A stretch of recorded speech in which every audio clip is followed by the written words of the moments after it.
నమస్తే, welcome to Zee Telugu news. CM Revanth రెడ్డికి MP Raghunandan సవాల్ చేశారు. రేవంత్ రెడ్డికి దమ్ముంటే అసెంబ్లీ రద్దు చేయాలన్నారు. రేవంత్ రెడ్డి శాసనసభను రద్దు చేస్తే ప్రజాక్షేత్రంలో తేల్చుకుందామన్నారు. మీరు గెలుస్తారో మేము గెలుస్తామో తేల్చుకుందామంటూ సవాల్ చేశారు. మీ కాంగ్రెస్ ఎంపీలు రాజీనామా చేయాల్సిన అవసరం లేదని, కేవలం అసెంబ్లీ రద్దు చేయండి చాలు అన్నారు రఘునందన్. అసలు రేవంత్ రెడ్డికి పాలన చేతకావడం లేదని తీవ్రంగా విమర్శించారు.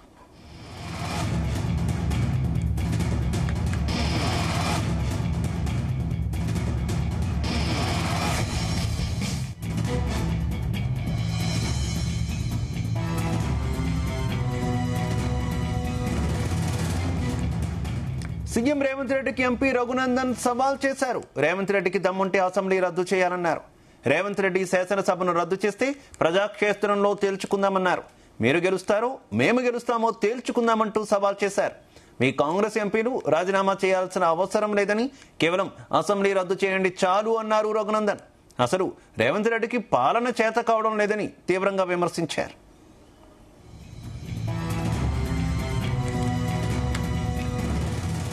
రెడ్డికి ఇదే అంశానికి సంబంధించి మరింత సమాచారం మా కరెస్పాండెంట్ వేణుగోపాల్ అందిస్తారు. వేణు, ముఖ్యమంత్రి రేవంత్ రెడ్డి ఇటీవల కిషన్ రెడ్డిపై చేసినటువంటి వ్యాఖ్యలపై కూడా కౌంటర్ ఇచ్చారు ఎంపీ రఘునందన్ రావు. ముఖ్యంగా ఏదైతే గత కొద్ది రోజులుగా రాష్ట్ర ప్రభుత్వం చేపట్టాలనుకున్నటువంటి పలు కీలక ప్రాజెక్టులకు కేంద్ర మంత్రి కిషన్ రెడ్డి పదే పదే అడ్డుకుంటున్నారు. ఇక ఒడ్లు కొనుగోలు విషయం ఒక రకంగా ఇటు కాంగ్రెస్ బీజేపీ మధ్య ఒక పెద్ద వార్ని తీసుకువచ్చినటువంటి పరిస్థితి. ఒకవైపు కాంగ్రెస్ ఏమో కేంద్ర ప్రభుత్వం కొనుగోలు చేయట్లేదు అని చెప్పి ఇటు కాంగ్రెస్ ఆరోపిస్తూ వచ్చింది. ఇక ఇదే సందర్భంలో ఇటు కిషన్ రెడ్డి కూడా కేంద్రం కొనుగోలు చేసి తీరుతాం, అసలు మీరు ఇప్పటి వరకు కేంద్రం ఇచ్చినటువంటి టార్గెట్ ఏదైతే ఉందో అందుకు సంబంధించి మీరు కొనుగోలు ఇప్పటి వరకు ప్రజల నుండి చేయలేదు అనేది ఇటు బీజేపీ వాదన. ఇది ఉండగా గత కొద్ది రోజులుగా ఏదైతే ఇటు రాష్ట్ర ప్రభుత్వం కూడా త్రిపుల్ సంబంధించి కేంద్ర ప్రభుత్వం నిధులు ఇవ్వడం లేదు, మరోవైపు మెట్రో రైల్ సెకండ్ ఫేజ్ కూడా నిధులు ఇవ్వకుండా కిషన్ రెడ్డి అడ్డుకుంటున్నారు. ఇలా పదే పదే ఇటు కిషన్ రెడ్డిని టార్గెట్ గా ముఖ్యమంత్రి రేవంత్ రెడ్డి వ్యాఖ్యలు చేస్తూ వచ్చారు. ఇక ఈ నేపథ్యంలో ఈ సందర్భాన్ని పురస్కరించుకొని ఇటు ఎంపీ రఘునందన్ రావు కూడా ముఖ్యమంత్రికి ఘాటుగా కూడా ప్రతి సవాల్ వితరణ జరిగింది. 8 మంది తెలంగాణ బీజేపీ ఎంపీలు రాజీనామా చేసేందుకు సిద్ధంగా ఉన్నాం, మీరు ముఖ్యమంత్రి పదవికి రాజీనామా చేసి శాసనసభ రద్దు చేసి ఎన్నికలకు రండి అని చెప్పి కూడా సవాలు విసిరినటువంటి పరిస్థితి. మరోవైపు మీ కాంగ్రెస్ పార్టీ నుండి గెలిచినటువంటి ఎంపీలను అలాగే ఉండనివ్వండి, కావాలంటే మీరు గెలుస్తారో మేము గెలుస్తామో ప్రజాక్షేత్రంలోనే తేల్చుకుందాం అని చెప్పి సీఎం రేవంత్ రెడ్డికి సవాల్ విసిరినటువంటి పరిస్థితి. ఈ సవాల్ని ముఖ్యమంత్రి రేవంత్ రెడ్డి చేతనైతే స్వీకరించాలి అని చెప్పి కూడా ఎంపీ రఘునందన్ రావు సవాల్ చేశారు.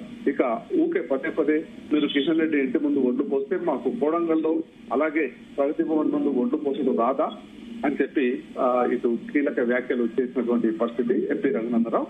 ఇక సీఎం పదవికి మేము గౌరవం ఇస్తున్నాం, మా సంస్కారాన్ని చేతగానే సహనం అని అనుకోవద్దు అని చెప్పి కూడా ఈ సందర్భంగా చెప్పారు. అంటే మొత్తంగా ఈ రోజు చేసినటువంటి వ్యాఖ్యలు ఏవైతే ఉన్నాయో ఊకే ఒకవైపు బీజేపీని టార్గెట్ చేస్తూ మాట్లాడడం, మరోవైపు ఇటు ఎంపీ రఘునందన్ రావు కూడా అవసరమైతే ఏదైతే మీరు పదే పదే ఇటు మా బీజేపీని దూషిస్తున్నారు కాబట్టి నేను సవాల్ చేస్తున్నాను, మీకు చేతనైతే మీరు ప్రభుత్వాన్ని రద్దు చేసి ఎన్నికలకు రండి అని చెప్పి కూడా ప్రతి సవాలు విసిరినటువంటి పరిస్థితి.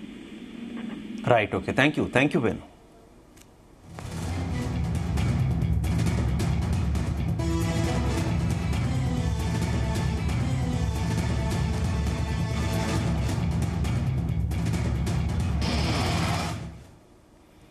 తన పేరుపై లీక్ అయిన ఆడియో క్లిప్ ఫేక్ అని మాజీ మంత్రి ప్రభుత్వ సలహాదారు షబీర్ అలీ అన్నారు.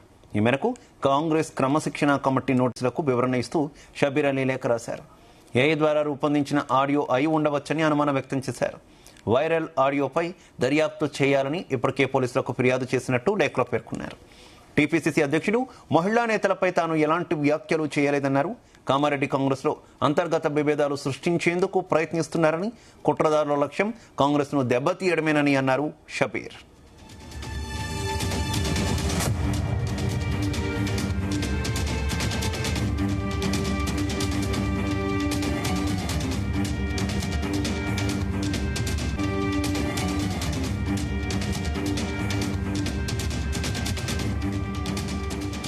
రైట్. తన పేరుతో వైరల్ అవుతున్నటువంటి ఆడియో క్లిప్ కు సంబంధించి ప్రభుత్వ సలహాదారు మాజీ మంత్రి షబ్బీర్ అలీ రెస్పాండ్ అయ్యారు. ఆయన కాంగ్రెస్ క్రమశిక్షణ కమిటీకి వివరణ ఇచ్చారు. అది ఏఐ ద్వారా సృష్టించినటువంటి ఫేక్ ఆడియో క్లిప్ అయి ఉండొచ్చు అంటూ కూడా ఆయన వివరించినటువంటి పరిస్థితి. ఇక కామారెడ్డిలో జరుగుతున్నటువంటి కాంగ్రెస్ విభేదాలకు సంబంధించి ఇది కాంగ్రెస్ ని దెబ్బతీసే వ్యూహంగా కూడా ఆయన చెప్పినట్టయితే మనకు తెలుస్తుంది. ఇదే అంశానికి సంబంధించి మరింత సమాచారం మా కరెస్పాండెంట్ సాయిలు అందిస్తారు. Sailu, good evening Shiva. ఏదైతే కామారెడ్డిలో రాజుకున్న ఈ రాజకీయ కాంగ్రెస్ పార్టీలో రాజకీయ కలకలం అనేది ఇంకా అది వేడెక్కుతోంది. ప్రధానంగా షబ్బీర్ అలీ మీద ఏదైతే నిన్న పిసిసి చీఫ్ మహేష్ కుమార్ గౌడ్ నోటీసులు జారీ చేసిన దరిమిలా ఆయన ఈరోజు స్పందించారు. ప్రత్యేకంగా ఆయన ఒక నోటీసులకు వివరణ ఇస్తూ ఆయన ఒక లేఖను కూడా పిసిసికి రాయడం జరిగింది. అయితే ఏఐసిసికి కూడా తన లేఖను పంపినట్లుగా ఆయన పేర్కొన్నారు. ప్రధానంగా నిన్న శనివారం బెంగళూరులో ఏఐసిసి అధ్యక్షులు ఏదైతే మల్లికార్జున ఖర్గే గారిని కూడా కలిసి తనకు జరిగిన అన్యాయము ఏదైతే నన్ను కుట్ర చేసి నన్ను ఇబ్బందులకు గురి చేస్తున్న వారి మీద చర్యలు తీసుకోవాలి, పూర్తిగా అది ఏఐ కల్పిత చర్యగా ఆయన భావిస్తూ ఆ లేఖలో పేర్కొన్నారు. ప్రధానంగా అదే విషయాన్ని ఏఐసిసి అధ్యక్షులు ఖర్గే గారికి కూడా వివరించడం జరిగిందని చెప్పేసి తను ఈ రోజు వివరణ ఇచ్చారు. అయితే ప్రధానంగా ఆయన లేఖలో పేర్కొన్న దాని ప్రకారం చూస్తుంటే ఏదైతే ఏడాది కిందటి ఆ వీడియో ఎక్కడైతే జనరల్ గా చర్చించుకున్న పదాలకు సంబంధించి ఏదైతే ముఖ చిత్రాన్ని ఏఐగా మార్పింగ్ చేశారు, అదేవిధంగా ఆడియోని కూడా వాళ్ళు మార్పింగ్ చేస్తూ అది రిలీజ్ చేయడం జరిగిందని చెప్పేసి అయితే ఇది సోషల్ మీడియాలో తన పేరుతోటి ఇది వైరల్ అవుతుందని పూర్తిగా నకిలీ అని చెప్పేసి ఆయన స్పష్టం చేయడం జరిగింది. అయితే దీని మీద తన అనుచరులతోటి కామారెడ్డి ఎస్పీ రాజేచంద్ర గారికి ఏదైతే ఫిర్యాదు కూడా చేయడం జరిగిందనేది ఆయన స్పష్టం చేశారు. దీని మీద సోషల్ మీడియాలో చేస్తున్న ఈ వైరల్ విషయంలో గానీ తర్వాత ఈ ఆడియో లీక్ కు సంబంధించి గానీ పూర్తి విచారణ జరిపి దోషులను పట్టుకుని శిక్షించాలని చెప్పేసి కూడా తన లేఖలో ఆయన పేర్కొన్నారు. ప్రధానంగా మనం చూసుకుంటే ఏదైతే మనకి యూట్యూబ్ ఛానల్ కానీ తర్వాత వాట్సాప్ గ్రూపులలో కానీ తర్వాత ఈ ఫేస్బుక్లు తర్వాత ఈ ఇన్స్టాగ్రామ్లు ఇలాంటి ఏ సోషల్ మీడియాలో కూడా వచ్చేటి వాటిని నమ్మొద్దు, అవన్నీ కల్పితమైనవి, పూర్తిగా నకిలీవి అని చెప్పేసి కూడా ఆయన చేయిండు. అయితే పిసిసి అధ్యక్షుడు మహేష్ కుమార్ గౌడ్ కు నాకు చాలా దగ్గరి సంబంధాలు ఉన్నాయి. దాదాపు 4 దశాబ్దాల అనుబంధం మాలో ఉన్నది. నాకు తమ్ముడు లాంటి వ్యక్తి ఆయన నేను కాంగ్రెస్ పార్టీలో జోడెడ్లుగా పనిచేసిన సందర్భాలు అనేకంగా ఉన్నాయని చెప్పేసి కూడా ఆయన ఈ సందర్భంగా వ్యాఖ్యానించడం జరిగింది. అగాధాన్ని సృష్టించేందుకు కొందరు కుట్రపూరితంగా ఇవన్నీ ఎత్తుగడలు వేస్తున్నారని చెప్తారు. ప్రధానంగా మనం కామారెడ్డిలో చూస్తే ఏదైతే కామారెడ్డిలో చూస్తుంటే మనకు పూర్తిగా ఈ గడ్డం చంద్రశేఖర్ రెడ్డి అనుయాయులు నన్ను దెబ్బతీయడానికి రాజకీయంగా దెబ్బతీయడానికే నా మీద ఈ కుట్రలు చేస్తున్నట్లుగా ఆయన ఆరోపిస్తున్నారు. ఇంకా ప్రధానంగా చూస్తుంటే గడ్డం చంద్రశేఖర్ రెడ్డికి వెనుక ఒక ప్రధాన అండ ఉన్నారు. అది వాళ్ళందరూ అది జగమెరిగిన సత్యము. రేవంత్ రెడ్డి సోదరుడు కొండల్ రెడ్డి ఇదంతా ఆడిపిస్తున్నా అనేది కూడా ఒక అంటే ఆయన పరోక్ష పద్ధతిలో ఆయన చెప్పడం జరిగింది అనేది మనము చెప్పుకోవచ్చు. అయితే ఈ విషయానికి మాత్రం చూస్తే దీని మీద ఏదైతే ఈ ఫేస్ క్లిప్ ను సృష్టించి ప్రచారం చేసిన వారి మీద అందరి మీద కూడా క్రిమినల్ చర్యలు తీసుకోవాలని చెప్పేసి కూడా ఆయన జిల్లా ఎస్పీ రాజేష్ చంద్ర గారిని ప్రత్యేకంగా కోరుతున్నారు. ఇంకా ఫర్దర్ ఏ యాక్షన్ కైనా ఇప్పుడు నోటీసులు నాకు ఇచ్చాను, నేను వివరణ ఇచ్చాను, పూర్తి న్యాయ విచారణ జరిపించాలా, న్యాయం చేయాలన్నారు. అయితే గడ్డం చంద్రశేఖర్ రెడ్డి మీద నేను ఏదైతే ఫిర్యాదు చేయడం జరిగిందో ఆయన చేస్తున్న అవినీతి అక్రమాలు కానీ తర్వాత పార్టీలో సృష్టిస్తున్న అగాధాన్ని కానీ ఆయన ఇక్కడ చేస్తున్న అరాచకాల విషయాలలో కానీ ఏదైతే ఆయన భార్య ఇందుప్రియ అతని అనుచరులు చేస్తున్న ఆగడాలను నేను అడ్డుకోవడం జరుగుతుందో ఏఐసిసి ఫస్ట్ అతనికి నోటీసులు జారీ చేసింది. ఆ పిసిసి చేసిన క్రమశిక్షణ కమిటీ ఇచ్చిన నోటీసుల ఆధారంగా ఆయన నా మీద ఇలాంటి కుట్రలు పడుతున్నాడని చెప్పేసి కూడా ఆయన ఆరోపణలు చేయడం జరిగింది. శివ, అయితే ఈ క్లిప్ ఎప్పుడైతే బయటకు వచ్చిందో వెంటనే షబీర్ అలీ రెస్పాండ్ కాకపోవడం కూడా కొంత అనుమానాలకు తావిచ్చినటువంటి పరిస్థితి కదా. ముఖ్యంగా విపక్ష పార్టీలు దీన్ని ఒక అస్త్రంగా ఆయుధంగా ఉపయోగించుకుంటున్నటువంటి సిచ్యువేషన్ చూస్తున్నాం. ఏం జరుగుతుంది? కాంగ్రెస్ వర్గాలు ఏమంటున్నాయి ఈ ఆడియో క్లిప్ కు సంబంధించి?